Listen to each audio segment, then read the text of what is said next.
বৃহস্পতিবার ইটাহারে বিজেপি প্রার্থীর সমর্থনে নির্বাচনী প্রচারে ইটাহারে আসলেন খোদ ত্রিপুরার মুখ্যমন্ত্রী মানিক সাহা। এদিন রায়গঞ্জের মিরুয়ালে হেলিকপ্টার থেকে নামেন তিনি। এরপর তিনি সড়ক পথে ইটাহারে দুর্গাপুর রাজবাড়ী এলাকায় আসেন। সেখান থেকে বিজেপি প্রার্থী সবিতা বর্মনকে সঙ্গে নিয়ে রোড শো শুরু করেন মানিক সাহা। শতাধিক বাইক নিয়ে র্যালি করেন এদিন বিজেপি কর্মী সমর্থকেরা। মুখ্যমন্ত্রী ও বিজেপি প্রার্থী ইটাহারে প্রবেশ করতে বিজেপি কর্মীদের স্লোগানে মুখরিত হয়ে ওঠে ইটাহার চৌরঙ্গি মোড় এলাকা। সঙ্গে ছিলেন জেলা বিজেপি সভাপতি নিমাই কবিরাজ, বিজেপি প্রাক্তন জেলা সভাপতি বাসুদেব সরকার, বিজেপি নেতা উজ্জ্বল বর্মন, শ্যামল চৌধুরী, গোকুল মণ্ডল সহ অন্যান্যরা। এরপর দাসপাড়া এলাকায় এসে ত্রিপুরার মুখ্যমন্ত্রী রোড শো শেষ করে আবার রায়গঞ্জ মিরুয়ালের উদ্দেশ্যে রওনা দেন। তবে বিজেপি প্রার্থীর সমর্থনে রোড শো এর র্যালি রানীপুর এলাকায় গিয়ে শেষ হয়। ত্রিপুরা রাজ্যের মুখ্যমন্ত্রী ইটাহারে এসে রোড শো করে আপ্লুত বিজেপি প্রার্থী সবিতা বর্মন। এদিনের এই রোড শো প্রসঙ্গে ইটাহারের বিজেপি প্রার্থী সবিতা বর্মন কি জানিয়েছেন শুনুন।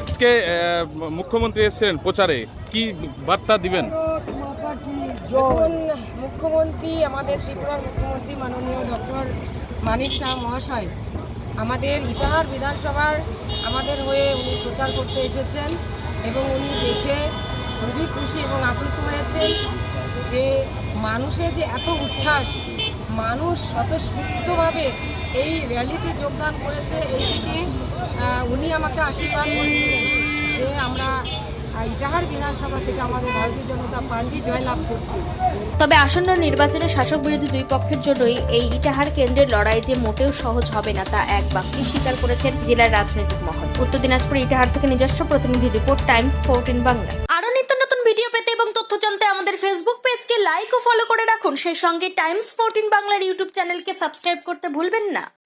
মুখের উজ্জ্বলতা হারিয়ে গেছে, স্পট পড়ে গেছে, ব্রণ ভর্তি, তাই আর দেরি না করে আজই আসুন রায়গঞ্জের চণ্ডীতলায় হেলথ প্লাস মাল্টি স্পেশালিটি ক্লিনিকে এবং এখানে পান অভিজ্ঞ ডাক্তার দ্বারা ফ্রি স্কিন টেস্ট। আরো বিস্তারিত জানতে যোগাযোগ করুন 9674895169 এই নম্বরে।